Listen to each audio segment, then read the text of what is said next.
Hello, everybody, and welcome back to the Maple Conservative Girl podcast. Today I am talking about Mark Carney's vision for Canada. I'm going to break down Carney's recent speech and talk about some of the key themes coming out of it: heat pumps, net zero, carbon transition politics, Canada's energy future, the Alberta MOU, David Eby's reaction in British Columbia, and even growing concerns from the United States about Canada's military reliability and strategic direction. Because when you put all of these stories together, a much bigger picture starts to emerge. This isn't about climate policy anymore. It's about competing visions of Canada itself. One vision is rooted in energy production, economic growth, national sovereignty, and affordability. The other is built around managed transitions, carbon targets, electrification, and increasingly centralized governance. I'm also going to talk about why so many millennials are becoming politically disillusioned and why younger Canadians increasingly feel disconnected from the elite technocratic model that Carney represents. So if you like this episode, please subscribe and share with somebody who you think might benefit from listening to this, and let's get right into it. So Mark Carney gave a speech yesterday, which was very telling of his agenda: heat pumps, electrification, and the broader net zero transition, which this agenda of his, I believe, is going to be the end of Canada. He's pushing us into a direction, his net zero direction, in a more direct way than ever before, and it is going to affect Canadians negatively. His net zero agenda is the perfect example of elite policy colliding with real life and what's actually important to real Canadians. Now, if you listen to Carney speak about this stuff, the framing is always very calm, very managerial, very steady. And I mean, that's what the Liberals like about him, right? He's got that calm, steady hand that will guide us out of this crisis that his own government, that he was a part of the last government, by the way, they are a big part of the mess that we are in today. Never hire the same people who broke the economy and expect them to fix it. It ain't gonna happen. But his message is basically very calm, very steady. He says, the future is electrification, and this transition is necessary. And Canada, we need to modernize. And on paper, sure, that sounds nice, I guess. Cleaner technology, more efficient homes, reduced emissions, lower long-term energy use. I mean, we all want to take care of the planet. But that's the sales pitch, right? That's the utopia that they want you to believe in. But implemented is awful. Awful. It doesn't work. We need almost 2 million Canadians to transition from expensive propane, oil, electric baseboard heating to more affordable electric heat pumps. And with the right investment, 7 in 10 Canadians will pay less for their energy by 2050. That's more than $15 billion back into their pockets. Go back to my theme. In a rapidly changing world, Canada must become the source of affordable, clean, and reliable power. Because when we master energy, we master our destiny. 7 out of 10 Canadians will be better off by 2050, everybody. 25 years into the future. In 25 years, things will be better. In 25 years, we'll be an energy superpower. Just you wait, everybody. But we're going to be an energy superpower in net zero and electrification. It's like, by the way, Brookfield is heavily invested in and connected to heat pumps and HVAC companies. Why are we even listening to a guy who is set to make Brookfield more money by doing this? This is a conflict of interest because he's invested in Brookfield. But the blind trust, guys. Heat pumps are seen by these elite globalists who have people grocery shopping for them as modernization. But to us little people, the little Canadian peasants, it's nothing more than another bill. Because the people designing these policies often experience Canada very differently from the people expected to live under them. Like Mark Carney, he does not live like a a Canadian living paycheck to paycheck. If you're a wealthy urban professional in Toronto or Vancouver, living in a new home, earning six figures, working in finance, government, media, or tech, then this transition probably feels, manageable or even exciting. But if you're a working class family, a tradesperson, a rural homeowner, or honestly just a younger Canadian already drowning in costs, this does not sound exciting at all. Like we don't experience it the same way. And that's why you have half the country supporting Carney and half the country supporting Pierre Poilievre, because he's basically the anti-Carney. Political establishments keep missing the emotional reality of half the country. Millennials can barely afford homes.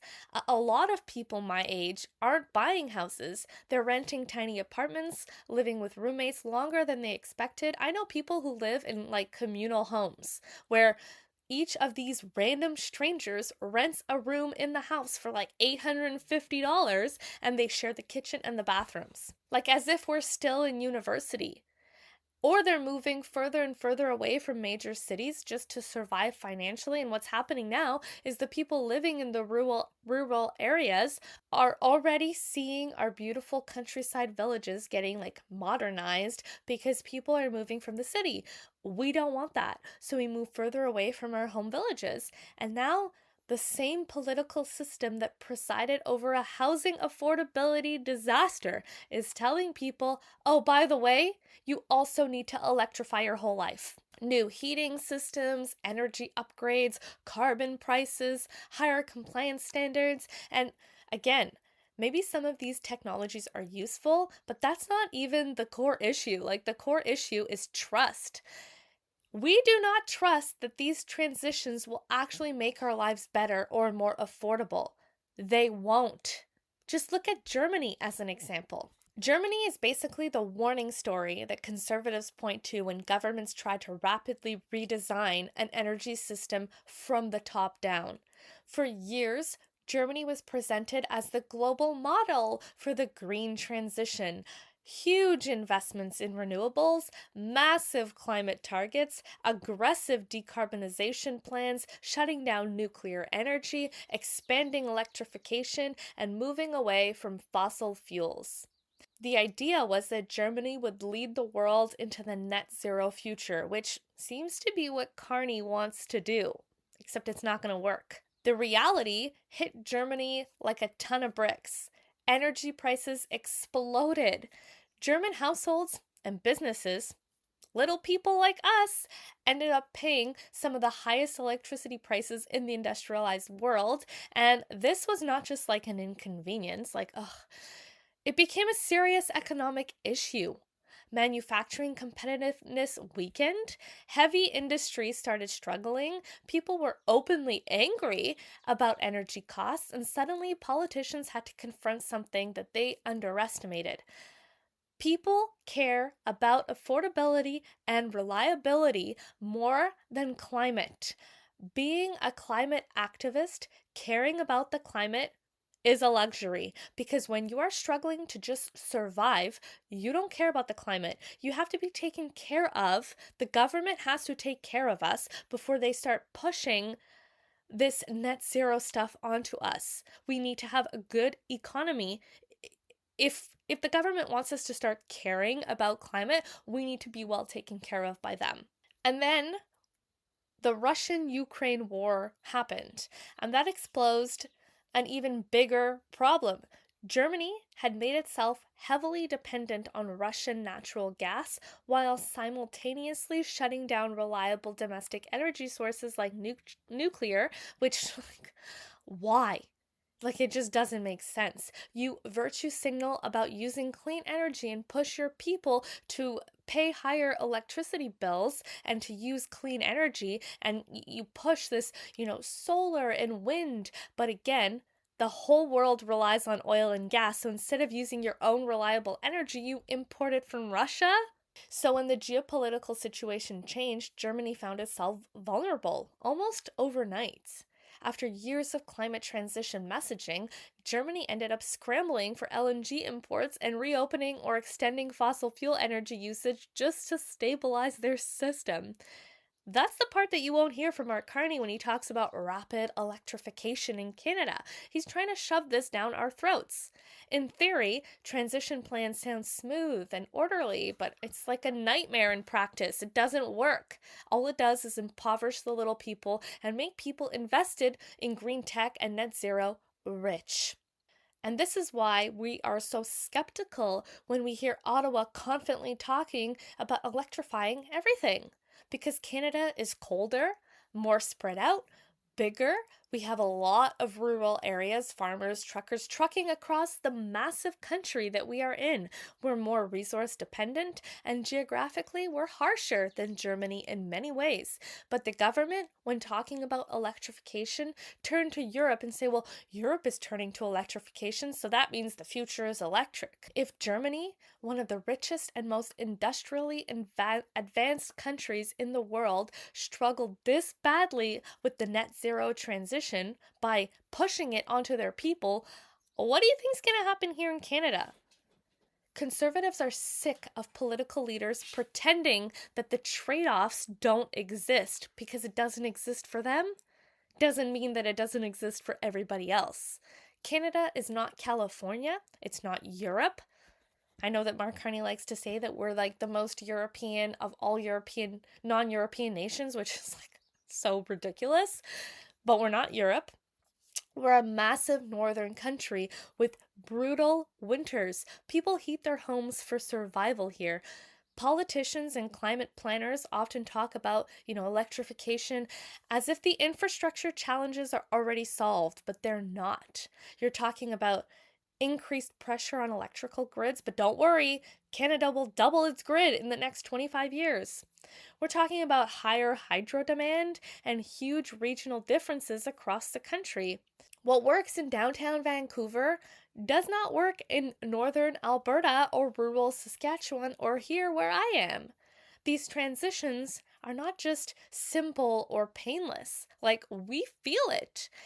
And here's another thing that nobody really says out loud. The net zero agenda increasingly affects every single part of our lives. This is no longer just environmental policy, it's housing policy, energy policy, industrial policy, transportation policy, and financial policy.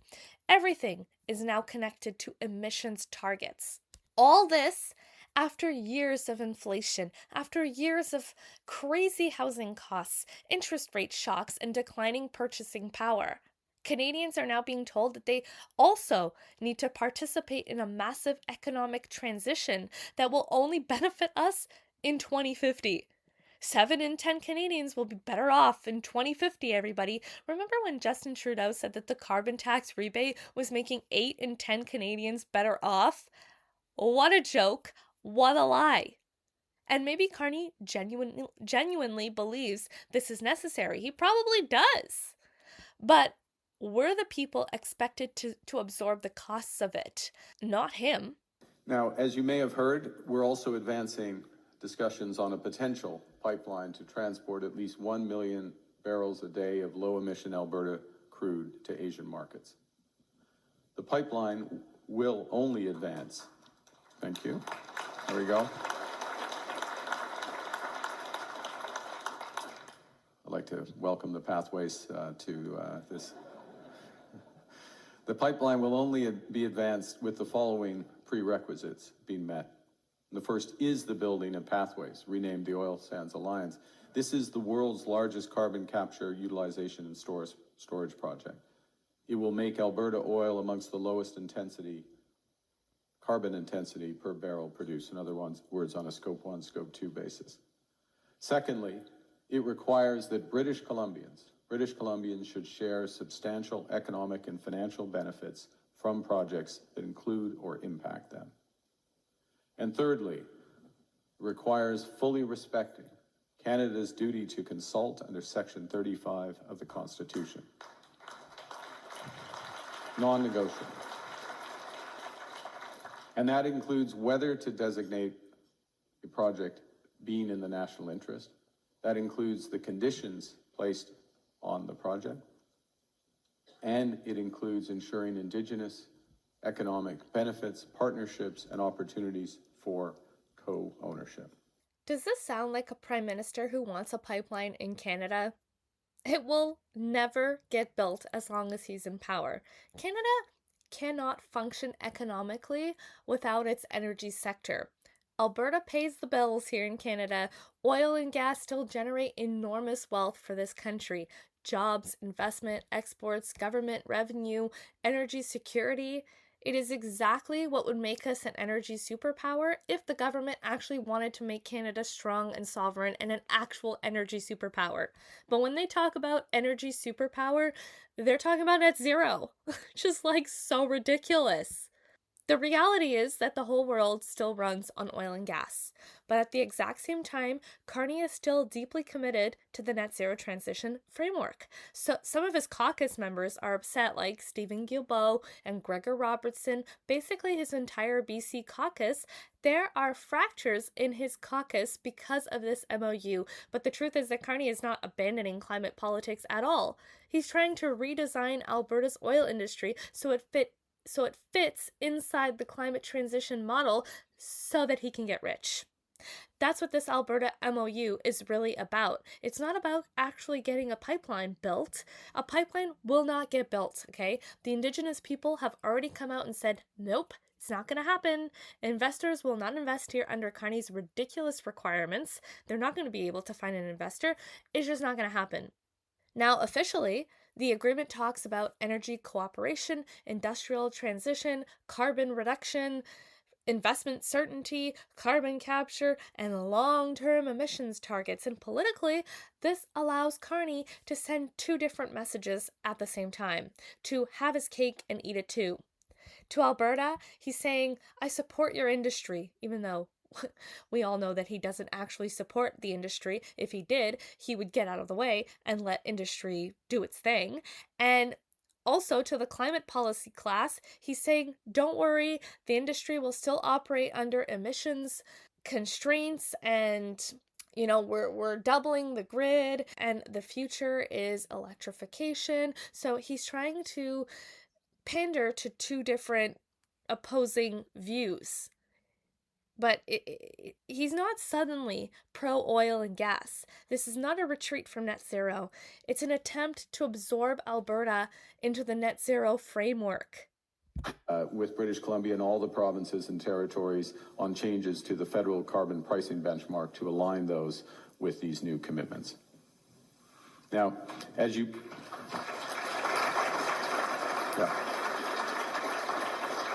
And we'll do it fast so we have one consistent and predictable approach. Carney likely sees Alberta as like a test case, a benchmark, proof that heavy industry can continue to exist under carbon managed systems. Meaning, yes, Alberta oil remains, but it becomes tied to carbon capture systems, emissions caps, pricing mechanisms, federal compliance frameworks, and long-term transition standards. In other words, the industry survives, but under increasingly centralized climate governance, they want their hands in everything. It is so insane. And once Ottawa establishes that framework in Alberta, it becomes much easier to expand those expectations across the entire country. Manufacturing, transportation, construction, housing, energy infrastructure, like it doesn't stop with Alberta. Everything will gradually become connected to federally managed carbon targets. Net zero. He is the architect of net zero. It is what he wants. It's like his baby. But he's invested in net zero. So is it because he cares about the planet when he jet sits around the whole world, emitting carbon into the air? Like, how are we expected to believe that he cares about the planet? Or is it just because it will make him rich? Like, which one is it? He's basically saying that oil and gas industry only survives under the specific conditions that he controls. And then David Eby's response, we have to talk about the tantrum that he is having. Premier, just now you talked about separatist premiers. How much of that comment was aimed at Alberta Premier Danielle Smith? Well, I think the reality is that there is a very real and present threat of a referendum on separatism in Alberta enabled by decisions made by the Albertan government. And I believe that that is part of why we are seeing the federal government engage differently with Alberta than other premiers across the country. Bluntly, we cannot have bad behavior decide who gets engaged with by the federal government. We need to hold this country together. We need to fight for this country every single chance we get. We need to stand up for Canada, and we need to make sure we're supporting every province and territory with equal respect. And that is what will provide a unified country. And that is something that the British Columbians need to see from the federal government, and I'm counting on seeing that from Prime Minister Carney. This tells you a lot about how Canada's political establishment still views Alberta and the oil and gas industry. To David Eby, in my opinion, the worst premier, he's awful. He thinks oil and gas is like a moral problem. And what the hell is he complaining about? 1/3 of major projects sent to the major project office are in BC. He is like a toddler that never grew up. He's so emotional about it. Boo-hoo, Alberta gets a deal. Like, it's not even a real deal, by the way. It's not going to happen. Alberta is constantly being asked to fund a country that increasingly disrespects the industry, generating the wealth in the first place. Canada still relies heavily on Alberta's economy, but much of the political and media class treats Alberta itself like it's an embarrassment or something. The tension has been building for years now, hence the separatist movement, and it's not Danielle Smith's fault. Anyways, let's move on to Trump suspends joint defense board with Canada. To your knowledge, when was the last time Canadian and American officials at this board met, and how dramatic do you think this pause could be on mutual defense cooperation between the two countries? First thing, the last time, to my knowledge, is the end of 2024. So it hasn't met. It's supposed to meet biannually, but it hasn't met since then. I wouldn't overplay. It has a long heritage, but I wouldn't overplay the importance of this. Where we have many aspects of very close defense cooperation with the United States, as you know, our closest defense cooperation. I'll give you the example of NORAD, and also put this in context of enormous investments that we're making in NORAD, over $40 billion that we're making in NORAD. $8 billion. One of the first announcements I made as Prime Minister was over $6.5 billion in what's called over-the-horizon radar in Nunavut, which helps protect in hypersonic missiles and others. Investments that we're making I could go on and on. For most of modern Canadian history, our security relationship with America was basically treated as permanent, automatic, stable, untouchable. Canadians assume that America protects the continent, NORAD continues functioning, the defense partnership remains solid, and Canada can mostly free ride under the American security umbrella forever. But that assumption is starting to crack. And what do you expect? Our Prime Minister won't shut up about pushing America away. They go do deals with China. They refuse to help Trump out or be on America's side in any way, but they want America to defend us. He goes around the whole world talking shit about Trump and America, and he's got this whole elbows up stance that is not helping us. United States pausing or downgrading aspects of the Permanent Joint Board on Defense relationship with Canada reflects something deeper happening inside the Canada-US relationship. Frustration. The U.S. is pausing its participation in the Permanent Joint Board on Defense with Canada. The War Department saying Ottawa has failed to make credible progress on its defense commitments. The department says it will use this opportunity to reassess how this forum benefits shared North American defense. The board formed in 1940 to serve as a forum for a strategic discussion related to defense cooperation. It consists of both military as well as civilian representatives from both countries. The Pentagon references a speech by Canadian Prime Minister Mark Carney at the World Economic Forum in January. In that speech, Carney criticized the U.S. and asked middle powers to band together. The Undersecretary of War commenting, quote, "Real powers must sustain our rhetoric with shared defense and security responsibilities. Only by investing in our own defense capabilities will Americans and Canadians be safe, secure, and prosperous. The famous Davos speech was literally spitting in Trump's face, like pretending to be elbows up while still relying on America. Carney is 90% invested in America, by the way. Canada consistently underspends on defense. Our military readiness has declined. Recruitment problems are growing. Who the hell wants to go into the military when the Trudeau government was putting our taxpayer money into putting tampons in the men's bathrooms? Like, nobody wants to go into the military when it's like that. Equipment procurement is slow. The Arctic is becoming strategically critical. And remember when a bunch of people got frostbite from bad gear? China and Russia are both increasing activity in northern regions. The world is becoming more unstable, more competitive, more multipolar. And Washington increasingly expects allies to carry more weight. For decades, Canada assumed that the American security umbrella was just permanent. We benefit from it from being neighbors with America. And Carney's language about middle powers, coalition building, economic resilience, strategic autonomy, and diversified alliances all points towards a future where Canada becomes less dependent on American dominance, which is unrealistic. And intellectually, I understand why that idea appeals to people. America looks more politically unstable, the global system is shifting, trade wars are increasing, and international trust is weakening. But it's so stupid. Okay, we need America. We need to work with America, whether we like its president or not. Geography is still a thing. It will always be a thing in Canada, and no matter how much, no amount of diversification will ever replace America. He is refusing to work with America, but to the detriment of our economy, of our workers. He should be focused on our relationship with America first and diversifying second. Carney can talk about global coalitions all he wants, but we still live directly beside the most powerful military and economic superpower on Earth. The economy is integrated with ours. Our defense systems are integrated with theirs.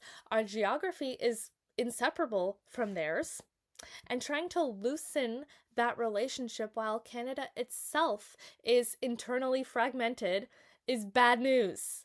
Because right now, Canada has a weak military readiness, energy division, regional fragmentation, and declining national cohesion, which is why you see separatist movements happening in Alberta and in Quebec.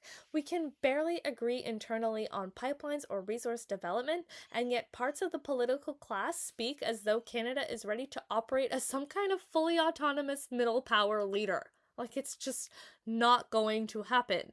It is so irresponsible and not in our best interests to allow this relationship to sour with the United States. Carney's electrification plan and turning away from America is a joke, and the joke is on us. The people who believe in this, I'm sorry, but they are not informed on what's going on. We cannot afford to be elbows up to America and also electrify our entire economy. Like, tell me that you don't care about Canadians without actually telling me that you don't care about Canadians. I'm a millennial, and I grew up being promised a very specific version of the future. We were told to work hard, to go to school, to follow the rules, to trust the institutions, and eventually you'll be able to build a stable middle-class life. You'll have a home, economic mobility, a functioning society, a country that gradually improves over time. That was the social construct, and that's what Pierre talks about all the time. How we were basically duped. But for a huge number of younger Canadians, that contract feels broken now. So many people are not having kids, people are leaving the country in mass numbers, housing prices exploded beyond reach, rent consumes absurd percentages of income, millions of people are lined up at food banks, debating whether to eat or pay the rent. Groceries cost more, but don't worry, the government has got you covered. $90 a month for groceries and essentials rebates. Like, what a joke. Taxes keep rising, debt levels are crushing while we send $25 billion to Ukraine, and every year feels more economically unstable than the last. And at the exact same time, the political class keeps talking about carbon transitions, global frameworks, net zero, economic restructuring, and long term emissions targets. And they tell us that we need to sacrifice for a little bit longer until 2050. I will be what, like 60 in 2050? So, like, my whole life, I'm gonna have to struggle. But don't worry, in 2050, 7 out of 10 Canadians will be better off. Like, it's so ridiculous. We're being asked to sacrifice for a system that no longer delivers basic stability in return. And it's us, millennials, and younger than us who are feeling it.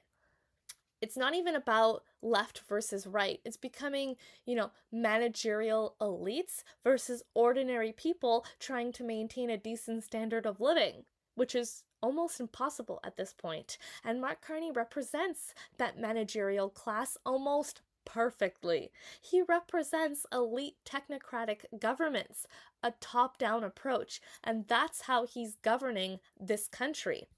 He's highly educated, but also badly educated. Either that or he just doesn't care about us. He cares about his own pocket. He's internationally connected, he's a banker, and disconnected, completely disconnected from how ordinary people actually live. Ordinary people have rent, mortgage payments, gas bills, food prices. Does life feel achievable anymore for anybody in Canada? And that's why conservatives don't like him. We feel governed by people who experience almost none of the consequences of the policies that they design. Regular, ordinary people want stable energy, cheap energy, functional infrastructure, secure borders, affordable housing, economic growth, safe streets, and institutions that prioritize citizens over like abstract global frameworks 25 years into the future. And that does not mean rejecting environmental concerns or international cooperation, but it does mean rejecting the idea that ordinary Canadians should just endlessly absorb economic pressure in pursuit of elite-managed transition projects that never seem to end. We are done with it. That should be all for today, everybody. I'm thinking that as the summer approaches, I have my daughter who I'm spending the summer with. I want to be able to spend the summer with my family, so I'm thinking of maybe starting to do 2 episodes a week instead of 3, and then maybe in September kind of going back to my regular schedule, because I will be busy. And I already am starting to be super busy because spring, summer, it's all super busy time for me. I hope that you have a great Thursday afternoon, and I will see you possibly tomorrow, maybe Saturday. I don't know, maybe Monday. We'll see. So I hope you like this episode. Share, subscribe, and I'll see you next time. Bye.